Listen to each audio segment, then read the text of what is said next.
kita sedang melakukan fokus group discussion mendiskusikan tentang Renstra, Rencana Strategis Pengabdian Lembaga Pendidikan dan Pengabdian Masyarakat Universitas Udayana. Tujuannya adalah sebagai pedoman, arah bagi para peneliti khusus di Sivitas Akademika Universitas Udayana untuk membuat proposalnya berdasarkan pada arah strategi yang ada di Renstra ini, sehingga nanti sudah ditetapkan mengenai strateginya, capaiannya, indikatornya, sehingga nanti para pengabdi di Universitas Udayana dengan mudah membuat proposal, karena isu-isu yang dibuat di dalam Renstra ini sudah sudah mengambil isu-isu yang di strategis nasional, kemudian isu-isu yang ada di SDGs, dan isu-isu yang menjadi yang berkembang untuk pembangunan khususnya di Provinsi Bali. Nah, yang mendasari Renstra Pengabdian ini adalah pertama kalau kita lihat ke atas itu adalah Undang-Undang Pendidikan Nomor 12 tahun 2012 tentang Kerjasama Perguruan Tinggi. Kemudian yang berikutnya yang paling rendah adalah mengenai peraturan kementerian mengenai penelitian dan pengabdian, termasuk kemudian statuta Universitas Udayana. Kemudian ada di bawahnya kita kalau melihat adalah bagaimana standar Universitas Udayana yang mengatur bagaimana standar pendidikan dan pengabdian. Kemudian yang berikutnya adalah RPJMP, Rencana Pembangunan Akademik Jangka Panjang 2020-2040, yang kemudian dibuat menjadi Renstra 2020-2024. Nah, itu yang mendasarkan kita membuat Renstra ini. Tentu Renstra ini akan menjawab capaian-capaian dan indikator yang ada di Renstra sendiri yang ditetapkan oleh Universitas Udayana dan indikator IKU, khususnya yang dari Kemendikbud, terutama yang di IKU nomor 5, yaitu tentang kinerja dosen dan rekognisi kerja dosen yang diakui secara internasional. Kira-kira begitu. Lalu siapa saja tim penyusunnya dan disusunnya ini sejak kapan? Baik, sebetulnya Renstra ini kita sudah dimulai sebenarnya tahun 2020. Tapi beberapa kendala kemudian mulai kita giatkan di pertengahan 2021. Nah, tim penyusun ini kita bentuk atau ambil dari tim yang sudah terbiasa menyusun Renstra di Universitas Udayana. Salah satunya adalah Profesor Gede Mahardika, kemudian ada Profesor Hardo Darmawan, ada Profesor Wayan Warse, dan Profesor Wayan Suwarna. Nah, memang kita membentuk tim kecil supaya lebih efektif ketimbang yang terdahulu kita membentuk tim yang besar, malah kurang efektif, terutama dalam hal berkomunikasi dan berdiskusi dengan masukan. Nah, kemudian dari tim kecil ini kemudian membuat draft katakanlah draft yang masih kasar begitu, yang nanti akan didiskusikan di fokus group discussion hari ini. Itu melibatkan UP2M, Unit Penjaminan Penelitian dan Pengabdian Fakultas, yang kira-kira terdiri 13. Nah, itu akan mendiskusikan mengenai isi-isi dari Renstra. Selain melibatkan UP2M, kita juga mengundang beberapa perguruan tinggi yang ada di seputaran Universitas Udayana, seperti misalkan ISI, Paramadewata, Mahendra Data, Universitas Mahendra Data, kemudian ada UNHI, kemudian ada juga Uniknas kalau nggak salah, mungkin tidak datang. IHDN. Kemudian yang dari dari pemerintahan mewakili ini adalah kita undang 5 badan pemberdayaan masyarakat desa, itu dari Kabupaten dari Denpasar, BPMD Denpasar, BMD Badung, BMD di Gianyar, BPMD Tabanan. Saya kira itu yang kita undang. Dengan harapan ada masukan dari teman-teman eksternal khususnya selain dengan internal, sehingga nanti diharapkan draft ini menjadi lebih bagus lah dengan adanya masukan dari luar. Terakhir, ini kan roadmap 5 tahun ke depan mengenai pengabdian. Nah, mungkin ada harapan dari Universitas Udayana dengan adanya roadmap ini. Tadi kan disebutkan bahwa bagaimanapun pengabdian untuk kesejahteraan masyarakat. Iya, betul. Memang betul, ini adalah Renstra Rencana Pengabdian 2022-2026 yang di breakdown dalam 5 tahun. Kemudian setiap tahunnya ada capaian-capaian yang harus dipenuhi atau dicapai oleh Sarjana sampai kemudian tahun 2026. Nah, setiap tahun itu sudah ditentukan misalkan capaian mengenai publikasi tentang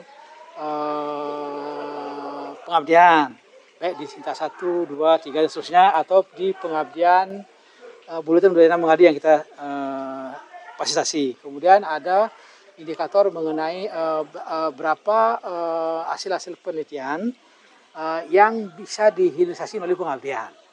Karena poinnya bahwa pengabdian itu harus berbasis riset. Berapa partisipasi keterlibatan dosen dalam melakukan pengabdian.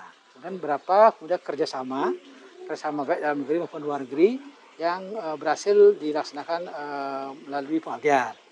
Yang berikutnya adalah berapa sebenarnya pengabdian internasional. Ini yang kita masih kurang, pengabdian internasional yang kita peroleh dapat dari hasil pengabdian. Kemudian yang lain adalah tentu ada berapa kita bisa membuat sertifikasi produk, berapa kita bisa memperoleh sertifikasi proses. Karena kan pada intinya bahwa pengabdian itu adalah bagaimana mendampingi masyarakat di desa, misalkan UMKM dan yang lain-lain atau yang menghasilkan sesuatu, sehingga kita bisa membuat prosesnya itu menjadi tersertifikasi atau terakhir produknya menjadi tersertifikasi, sehingga akan bernilai lebih, atau artinya dari segi ekonomi jadi produknya menjadi lebih bernilai. Yang berikutnya adalah memang nanti penelitian pengabdian yang kita harapkan dari tahun ke tahun itu adalah harus selalu bisa menjawab penyelesaian permasalahan di masyarakat. Artinya bahwa nanti dosen yang akan melakukan pengabdian harus ada mitranya. Jadi harus mitranya entah UMKM, entah dengan desa sendiri, atau entah dengan cicing industri yang ada di desa, atau lembaga-lembaga yang ada di desa.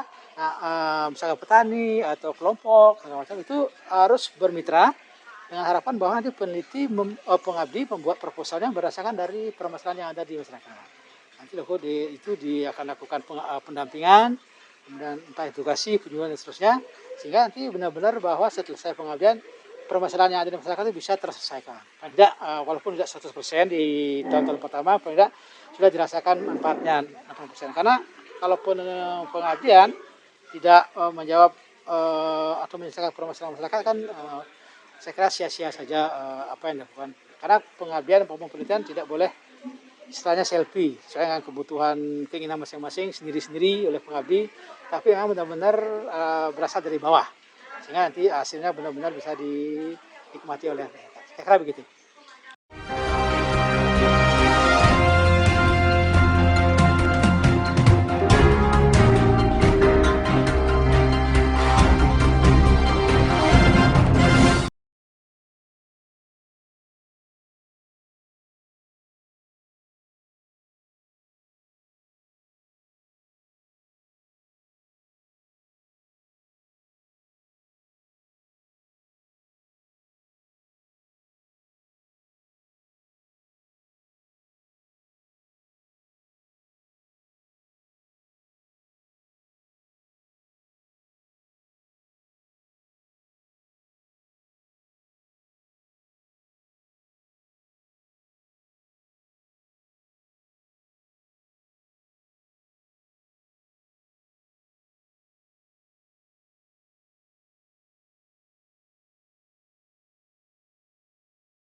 Dijelaskan sebenarnya rencana strategis pengabdian ini tujuannya apa dan dasar hukumnya apa?